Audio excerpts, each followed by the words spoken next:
aku cinta bagi Om. Kesetiaan. Kesetiaan. Kemarin udah lihat-lihat nih, ternyata Om nih suka banget nih moto wanita. Kalau point of interest itu seperti apa Om? Sebetulnya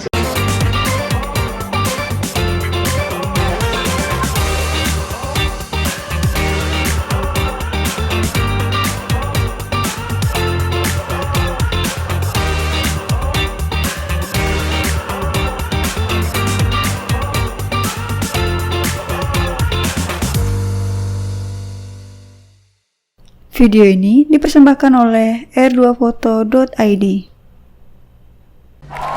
Hai, balik lagi bareng aku Rosita di channel Rules of Romance. Kali ini aku berkesempatan untuk ngobrol-ngobrol bareng Om Irwan.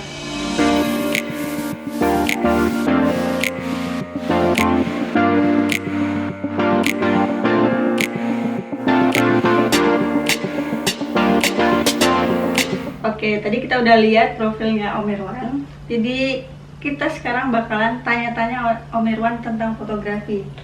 Oke. Om, aku sih ada beberapa yang pengen aku tanyain. 100 pertanyaan Om. oke. Tapi yang pengen aku tanyain sekarang adalah, bisa nggak Om ceritain awal mula Om suka fotografi itu gimana sih? Wah, ceritanya Panjang. panjang. Udah lama banget deh. Mhm. Jadi saya mulai tertarik dengan fotografi itu kelas 4 SD. Oh wow. Kelas 4 SD saya mulai tertarik, saat itu paman saya memotret saya. Mhm. Terus ya saya melihat berapa hari kemudian ada foto. Dan saya mulai tertarik untuk itu. Nah, tapi saat itu masih itulah. Akhirnya saya meminta sama orang tua, saya pengen kamera, dibelikanlah kamera pocket kecil. Oke. Ya, saya ingat banget itu 7.250 perak Oh, dulu. itu Ya, udah mahal banget dari waktu dulu ya. ya sekitar tahun 78 lah ya itu. Nah, waktu itu ya sudah saya pakai itu sampai kelas 6 saya pakai. Mhm. Kelas 6 saya minta lagi sama orang tua. Orang tua saya waktu itu, oke, kamu saya akan belikan, tapi dengan syarat, ada syaratnya kalau bapak saya itu selalu jadi seperti men-challenge anaknya. Jadi kalau untuk dapat sesuatu ada target yang harus dicapai, harus nilai di atas 7 semua pada saat Oke. lulus. Mhm. Nah, karena memang waktu itu ya cukup bandel lah. Ya, nah udah. Akhirnya saya lulus dengan nilai cukup baik. Nah, bapak saya akhirnya belikan kamera, waktu itu kamera rangefinder, Mhm. kamera rangefinder. Saya ingat banget Ricoh 500GX. Itu seharga 56.000 tuh waktu itu. Ya, saya beli itu, saya pakai terus sampai SMA saya pakai. Mhm. Nah, SMA saya udah mulai pengen lagi nih kamera SLR, tapi kan rasanya gimana kalau minta duit terus buat beli. Akhirnya saya pinjem dari saudara. Saya kebetulan ada lomba foto, waktu itu lomba foto antar SMA Katolik Sebandung. Mhm. Ya, saya pinjem dari sepupu saya pakai, dan pertama kali ikut lomba pertama kali menang. Oke. Nah, dari situ makin seneng lagi. Nah, waktu itu kelas 2 SMA. Mhm. Kebetulan ada tetangga yang biasa video syuting untuk wedding. Mhm. Waktu itu dia udah, daripada cuma motret begitu aja, kita cari duit aja. Oke. Saya bilang saya nggak tahu gimana cara motret wedding. Ya ntar diajarin sama dia, karena dia yang videografernya. Mhm. Jadi kamu ikutin pada saat saya itu, kamu take foto aja, menurut kamu yang bagus gimana. Ya sudah, mulai jalan lah, kelas 2 SMA tuh mulai cari uang dari foto wedding. Ya berlanjut terus sampai kuliah. Oke. Jadi Gitu, jadi penghasilan pertama di SMA. SMA kelas 2. SMA kelas 2 Berlanjut ke sampai kuliah. Ah. Gitu. Oke. saya terus berlanjut sampai semester 4 kuliah saya udah lepas dari orang tua. Oh gitu. Ya, saya membiayai kuliah dari hasil Hasil fotografi, betul, hasil dari fotografi wedding itu. Ya seperti itulah, sampai berlanjut terus, akhirnya jadi profesi. Iya, panjang tuh ya dari SD sampai SMA kan itu. Mungkin kalau Om Irwan ini hanya sebatas suka ya? Ya, cuma hobi aja, cuma senang-senang itu aja. Terus pada saat SMP, SMA kayak seringkali ada kegiatan. Jadi sebagai seksi dokumentasi deh. Jadi ibaratnya ada film gratis buat latihan. benar-benar Kayak begitu. Karena waktu itu kan kalau kita beli film, cuci cetak segala macam cukup mahal. Jadi benar-benar pada saat ada event di sekolahan seperti dimodalin buat latihan. Benar-benar Gitu. Oke, terus nih Om, yang paling berjasa di karirnya Om di fotografi itu siapa ya Om? Ibu saya. Oke, bisa ceritain Ibu nggak, Om? saya. Jadi ini sampai, waduh, ini kalau gue bilang ibu saya ini pasang badan untuk saya, untuk mendorong saya apa yang saya bisa mau lakukan, dia support. Sedangkan ayah saya lebih cenderung sekolah yang benar, bukan yang beginian. Tapi kalau ibu saya karena latar belakangnya seorang guru, jadi dia berusaha mengembangkan potensi anaknya semaksimal mungkin. Jadi dia membelikan kamera untuk saya saat SMA. Setelah saya menang lomba foto itu,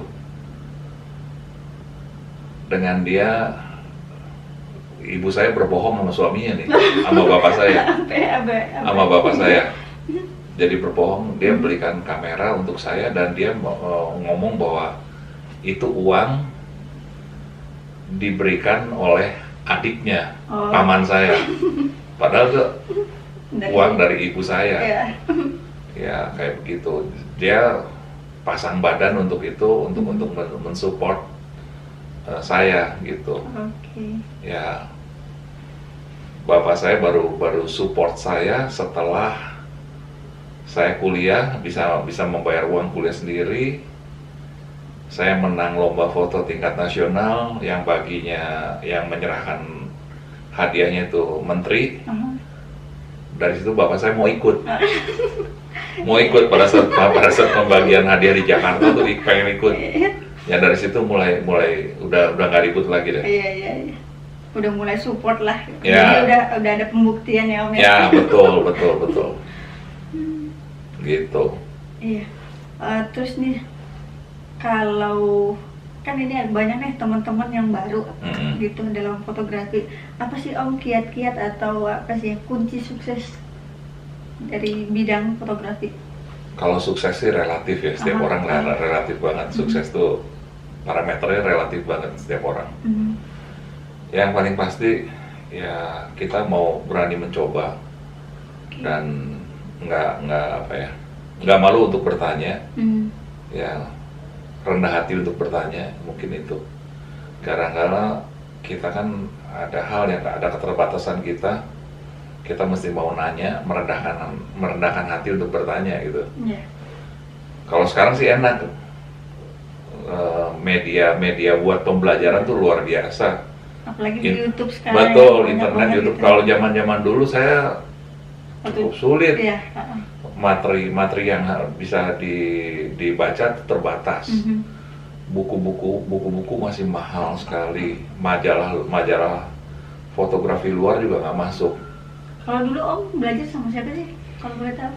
Saya sebetulnya lebih cenderung otodidak ya. Saya belajar otodidak. Jadi kalau zaman dulu tuh saya sering main ke The British Council. The British Council waktu itu masih di Jalan Lembong ya, Jalan Lembong. Jadi kebetulan saya sekolah siang. Jadi kalau pagi-pagi saya sebelum sekolah ke sana pinjam buku, nonton video di sana. Nah, ada kalanya juga main ke daerah Cikapundung, beli majalah fotografi bekas yang import. Ya kayak begitulah. Terus tahun 83-an SMA tuh saya ikut PAF, ikut Perhimpunan Amatir Foto Iya. Bandung. Saya pernah Nah, baca tuh buku. ya itu saya ikut ke sana dan di sana jadi banyak belajar juga sama teman-teman yang senior. Saya boleh bilang ya mungkin terakselerasi di sana setelah ketemu dengan teman-teman senior. Ya kayak begitu. Ya mungkin seperti itu yang saya belajar. Kalau tadi ditanya yang paling berjasa siapa, mungkin tanpa dorongan ibu saya Tidak sampai seperti ini. ya betul. Benar-benar. Nah ini kalau menurut Om nih, dunia fotografi saat ini seperti apa menurut Om? Kalau dilihat dari berkembang pesat dunia digital. Ya boleh bilang sangat-sangat luar biasa. Fotografi sekarang ini boleh dibilang apa ya? Dipermudah atau gimana? Sangat dipermudah. Sekarang tinggal kita kreativitas kita. Benar-benar. Kreativitas kita gitu. Kita mau eksplorasi seperti apa, kita mau apapun bidang fotografi yang mau dieksplorasi. Kita ada source itu banyak banget di YouTube. Benar. Ya di internet kita melalui Om Google itu udah mau cari apa ada semua. Gitu. Jadi tinggal sekarang tuh tinggal masalah maunya aja. Begitu kita mau, semuanya terbuka.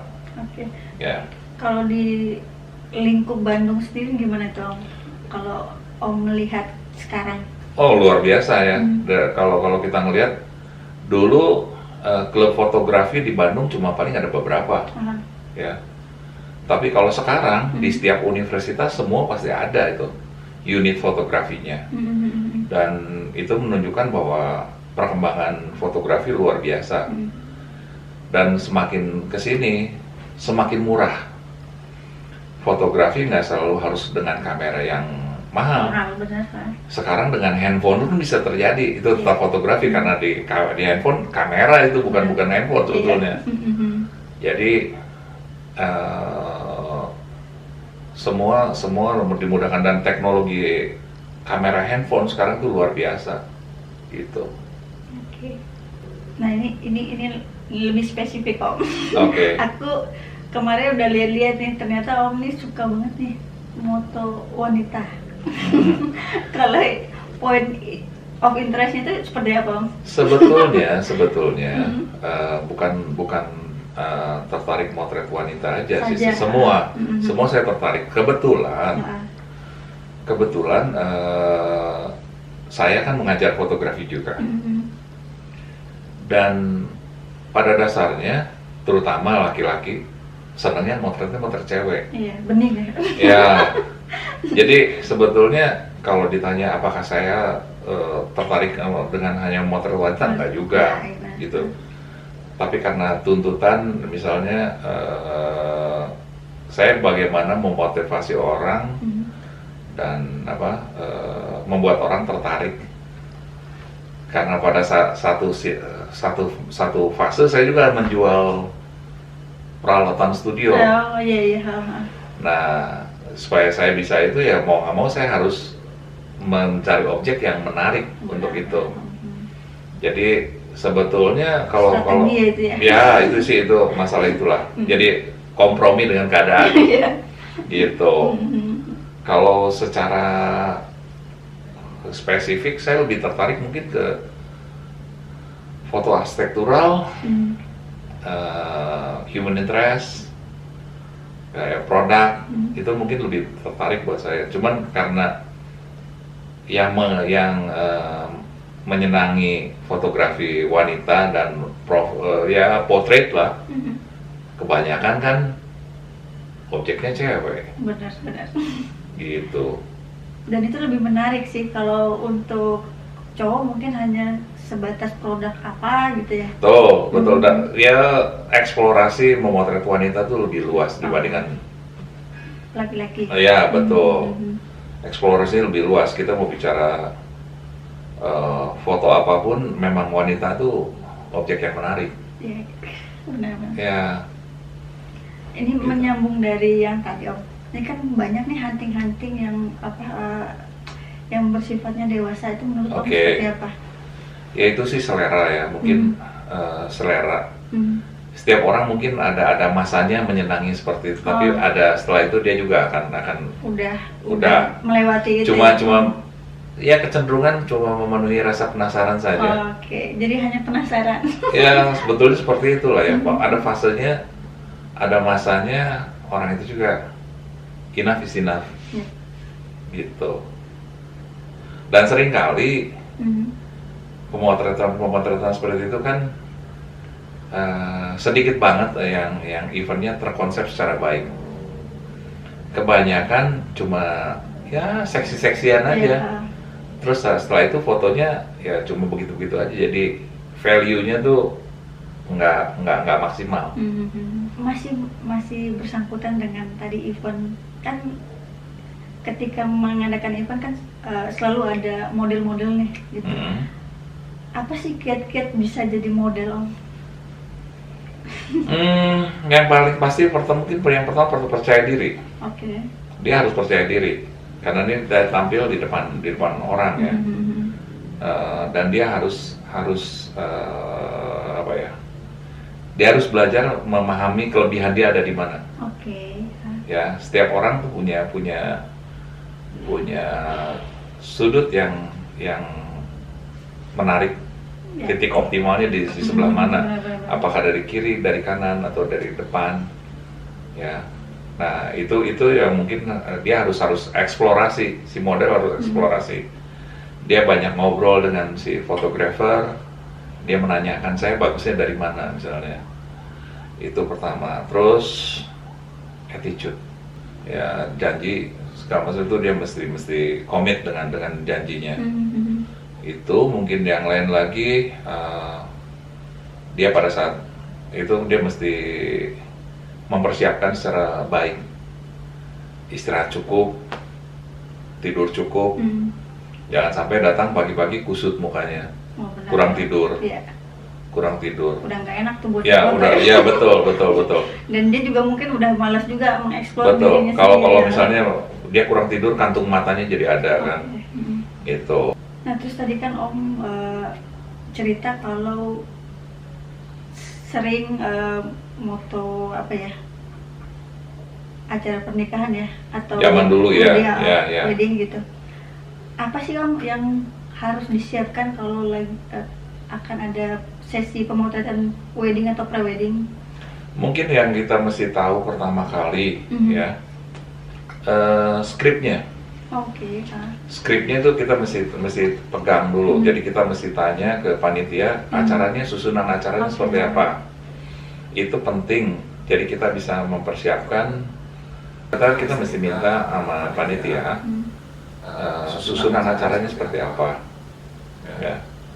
Dan dari situ kita bisa merencanakan kita mau motret apa aja. Ya. Misalnya kita bicara adat, atau bicara akan nikah atau gereja, kita mesti tahu. Jadi pada saat momen-momen itu akan kita mengambil momen apa saja. Ya misalnya akad nikah ya, akad nikah. Jadi kita bisa tahu layoutnya dari sebelah mana. Jadi posisi kamera sebelah mana, posisi video dari sebelah mana, supaya nggak bentrok, betul, nggak bentrok. Jadi sama-sama foto dapat hasil yang terbaik, video juga dapat hasil yang terbaik. Betul. Jadi jangan sampai tanpa koordinasi tabrakan.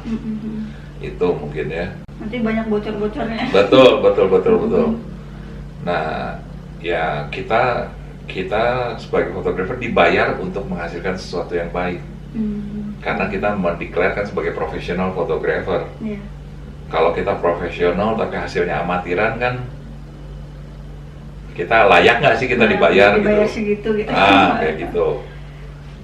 Customer mempercayakan pada kita pekerjaan, otomatis dia berharap yang terbaik yang kita bisa berikan itu. Nah kalau tadi tuh wedding, kalau pre-wedding Om kan dia harus nyiapin apa gitu? Nah itu juga nyiapin sama. Gaya apa? Ya, gitu. karena kalau kayak prewed, ini kita ngobrol sama si calon pengantin. Oke. dia pengen konsep seperti apa, konsepnya seperti apa. Kita itu pada saat ngobrol dulu nih, jauh hari sebelum hari pemotretannya. Nah, dengan kita sudah tahu keinginan dari si customer seperti apa, otomatis kita pulang ke rumah bisa mempersiapkan kita memotret seperti apa, lokasi di mana, kapan, pagi kah, siang kah, sore kah, ya, untuk mendapatkan lighting yang terbaik. Dan dari situ juga kita bisa mempersiapkan peralatan yang kita mau bawa apa, lighting system seperti apa yang kita mau bawa, properti apa yang kita masih siapkan, ya, properti yang fotografer siapkan ataupun properti yang si pengantin siapkan, supaya hasilnya optimal gitu. Semuanya terencana gitu, nggak sistem ya langsung go show gitu. Nggak ada cerita go show kayak gitu tuh. Kalau go show kayak gitu biasanya akhirnya hasilnya seadanya, kompromi, karena tidak terencana gitu. Kira-kira kalau mau konsultasi seperti itu Om, butuh berapa lama sih, atau harus misalnya 2 minggu sebelum Ya, kah, sebulan sebelum? rasanya 2 minggu cukup lah ya. Kalau kita misalnya kita ketemuan dulu deh, kita ngobrol, ngopi, supaya ya. enak ya. Kita juga supaya antara si fotografer dan si pasangan tuh ngeblend. Jadi pada saat kita komunikasi lebih enak, udah cair. Kalau langsung itu tiba-tiba orang asing dan orang asing ketemu, kaku pasti ya, kayak gitu. Jadi perlu kayak ngobrol dulu, maunya kayak gimana sih, konsepnya seperti apa. Atau kita melihat kalau orangnya nggak punya konsep, bingung nih mau naik di mana, disaranin gitu. Kita bisa menyarankan, kita lihat dari hobi mereka tuh apa. Benar.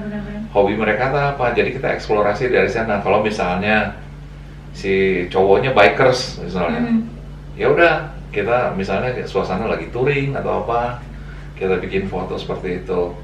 Atau camping kah, atau gimana, kayak begitu. Nah, si ceweknya misalnya, senangnya kutu buku atau gimana, ya kita bikin foto sesi misalnya di library, di perpustakaan atau gimana. Kita bisa eksplorasi dari kehidupan mereka sehari-hari gitu loh. Jadi nggak usah nyari yang aneh-aneh gitu. Apa filosofi Om dalam karyanya Om? Apa ya? Ya saya sih berkarya dan berkarya aja, nggak terlalu itu. Kalau ditanya mana yang terbaik, saya nggak tahu. Gitu. Saya nggak tahu, karena saya berprinsip mungkin saya bisa berbuat lebih lagi di depan. Kalau saya sudah cukup puas, karya saya ini yang paling hebat, yang ini, berarti saya sudah puas. Tapi kalau ya mungkin kalau kata bohongnya tuh ceritanya, mana karya yang terbaik? Ya mungkin karya yang terbaik berikutnya baru akan saya buat. Ya kayak begitu. Jadi kalau ditanya mana yang terbaik, rasanya saya berusaha yang terbaik setiap kali saya berbuat. Ya kayak gitu aja. Oke Om, jadi ini adalah pertanyaan pamungkas karena ini di channelnya Rules of Romance. Jadi aku pengen tahu nih, apa sih arti cinta bagi Om? Kesetiaan. Kesetiaan. Ya mungkin itu.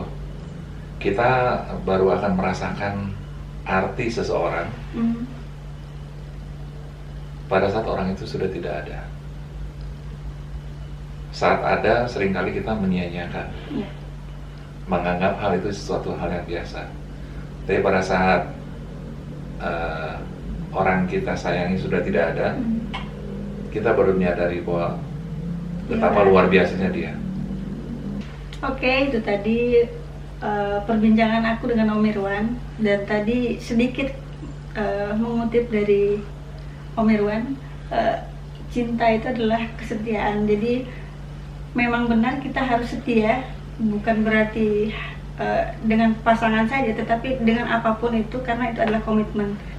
Jadi tonton terus video Rules of Romance di setiap hari Selasa Rabu dan Sabtu di jam 7.